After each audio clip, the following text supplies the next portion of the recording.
नमस्कार. ओम शांती. चलांक कल्पतरूंचे आरव, चेतना चिंतामणींचे गाव, बोलती जे अर्णव पीयूषांचे. संत श्रेष्ठ ज्ञानोबा राय. उनकी वाणी, उनकी बुद्धिमत्ता, उनकी लेखनी, क्या नहीं निकलता है. एक आर्किटेक्ट रहता है, अपने पेंसिल से पूरा आर्किटेक्ट के हिसाब से मैप बनाता है, चित्र बनाता है, बिल्डिंग कैसी होगी.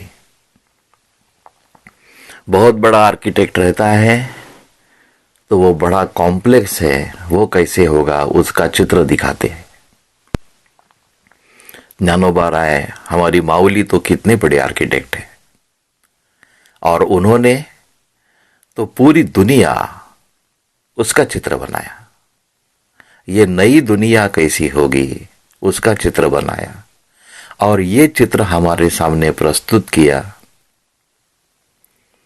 ऐसा ही चित्र हमारे पीढ़ी के बहुत ही अच्छे गीतकार ग.दी. माडगुळकर, जिनको हम प्यार से गदी माँ कहते हैं, उन्होंने ही ऐसा ही चित्र बनाया गीत रामायण में. मेरे जो मित्र है, जो मैं आपके साथ पिछले बार भी शेयर किया था, शांताराम जी चास्कर, बहुत ही जिंदा दिली, बहुत ही भावपूर्ण ऐसा व्यक्तिमत्व है उनका.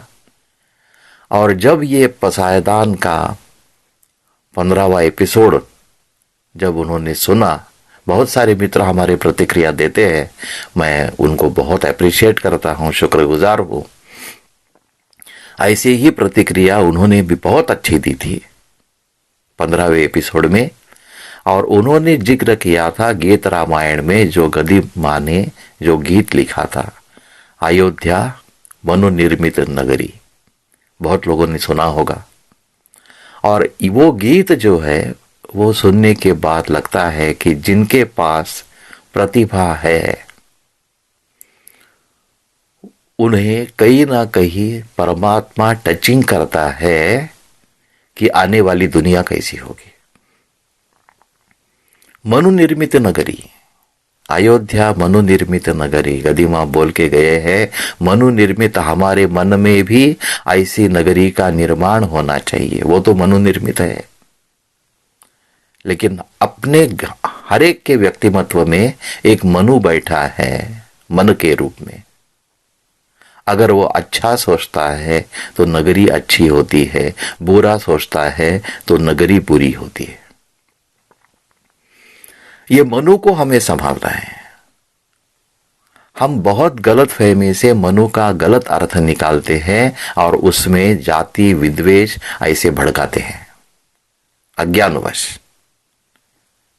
हमारे मनु को संभालना है, और ये जो मनु है उसे अगर संभालो, उसे अच्छा अच्छा खिलाओ. क्या खिलाना है? अच्छे विचारों का खाद्य खिलाओ, खुराक खिलाओ, तो इतनी अच्छी नगरी का निर्माण करेगा. अयोध्या मनुनिर्मित नगरी कैसी नगरी होगी? जहां बहुत अच्छा वर्णन किया है, जिन्हें पूरा गीत याद है.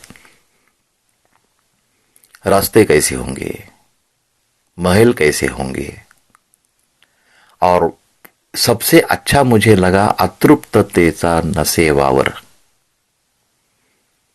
अतृप्तता जो है वो मन में होगी ही नहीं. कहाँ नहीं होगी?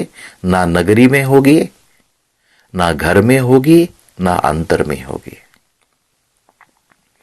क्योंकि ये अतृप्तता कब आती है? जब इच्छा हमारी पूरी नहीं होती तब. और ये हमारे ज्ञानदेव ज्ञानोबा राय, अभी गदी माँ जो है हमारे, उनके शब्द हमें इतने लुभावने लगते हैं. तो ये हमारा सबसे बड़ा जो आर्किटेक्ट है ज्ञानदेव, उनके नगरी का वर्णन तो क्या करें.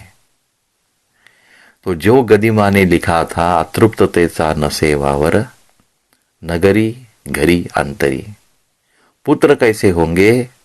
वो भी बहुत अच्छे होंगे, सज्जन होंगे।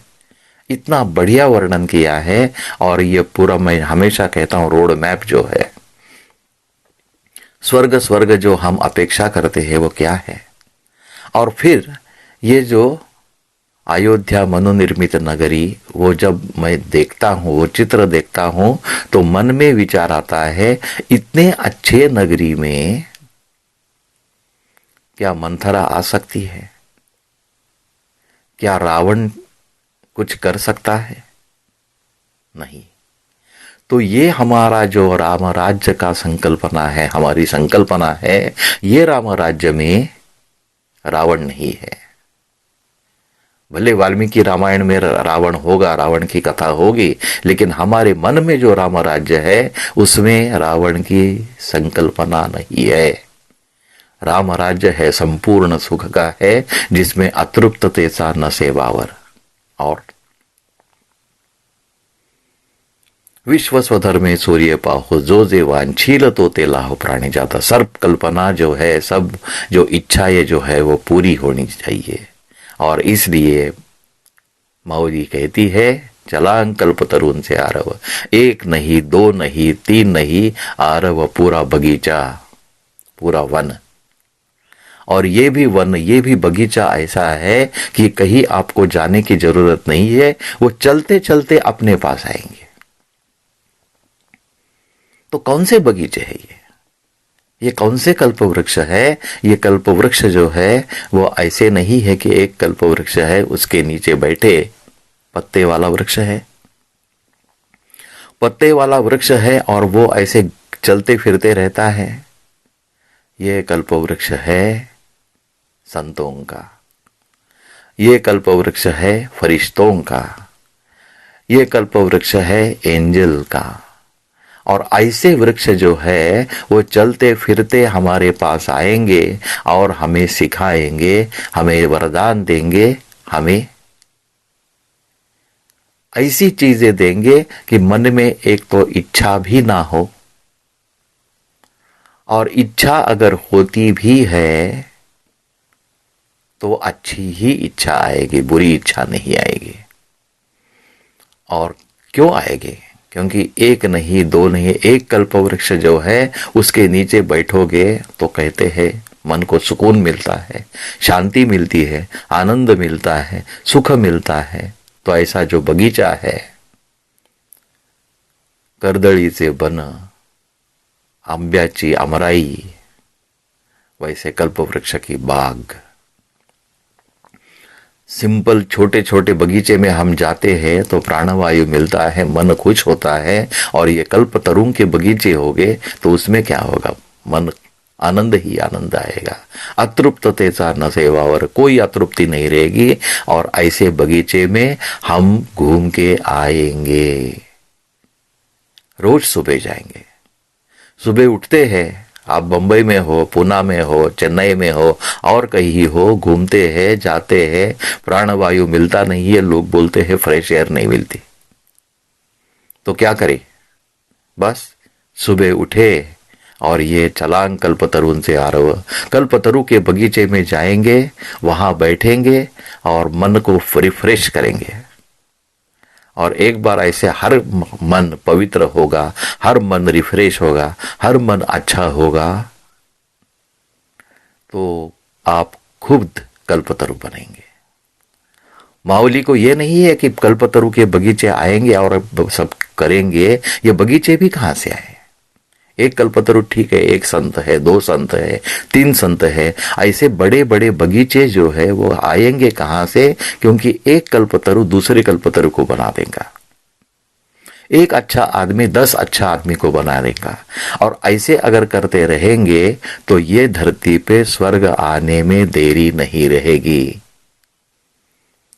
माउली का जो रोड मैप है स्वर्ग का, तो मुझे नजर आता है तो यही है, चलांग कल्पतरुन से आरव, चेतना चिंतामणींचे गाव, बोलती जे आर्णव पीयूषांचे। इतनी लाइन बढ़िया आकर्षक है, इतने शब्द आकर्षक है, लुभावने हैं, तो उससे बाहर जाने का मन ही नहीं करता। और इसलिए ये जो एपिसोड है हमारा 16वां, तो कल्पतरू के बगीचे के बाहर अभी तक गया ही नहीं है। लेकिन बाहर यहां बैठते हैं तो बाहर से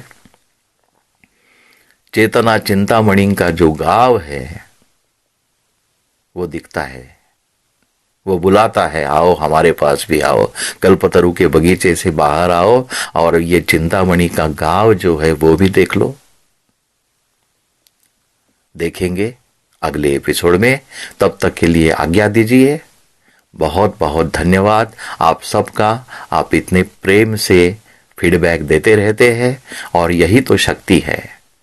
हम एक दूसरे को सुनाएंगे, एक दूसरे का सुनेंगे, मन में चिंतन करेंगे और मन को खुश रखेंगे, और क्या चाहिए।